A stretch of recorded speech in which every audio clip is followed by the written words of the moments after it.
ह्या म्हशीविषयी सांगा माहिती. ही म्हैस आहे तिसऱ्या वेताची म्हैस आहे, मोठ्या मापाची म्हैस आहे. हिची मिल्क कॅपॅसिटी जवळपास 16 लिटर आहे. आपल्या इथं आता हिचं 15 लिटर दूध चालू आहे. कासेला याच्या रेडा आहे, शेपटीचा गोंडा मी जसं म्हटलं तसं गुडघ्याच्या खालीच आहे. आणि मागून जो पृष्ठभाग जसा मोठा पाहिजे तसा मोठा आहे आणि सिंगाला रिंग आहे ती. ओके. मग आता ही जी म्हैस आहे ती काय किंमतीनं? या म्हशीची किंमत आपण ठेवली फक्त 1,50,000 रुपये. 1,00,000. पण शेतकऱ्यांचं आपण इथं आल्यानंतर दूध बघितल्यानंतर मान सन्मान करतो. ओके. आणि मिल्कची किती फायनल देऊ शकेल असं वाटतं? ही 16 लिटर पर्यंत देईल. म्हणजे 15 लिटर आता चालू आहे, बरं. पण हिची कॅपॅसिटी 16 लिटर आहे. ओके.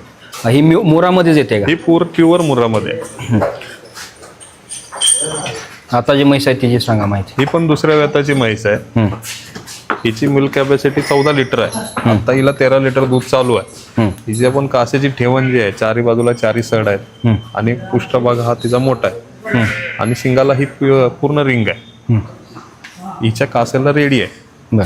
आणि हिचे आपण किंमत ठेवले फक्त 1,47,000 रुपये. 1,47,000. आणि आता ही जी म्हैस आहे ते पुढं जी काय जे आहे ते पांढरं जे आहे ते लोकांना असं वाटतं की ती निलीरावी क्रॉस आहे, तर तसं नाही होत आहे. ते त्याच्यामध्ये निलीरावी जी म्हैस येते तिच्या पायाला पांढरे आहेत, तिचं फक्त कपाळाला पांढरी 4 केस आहेत.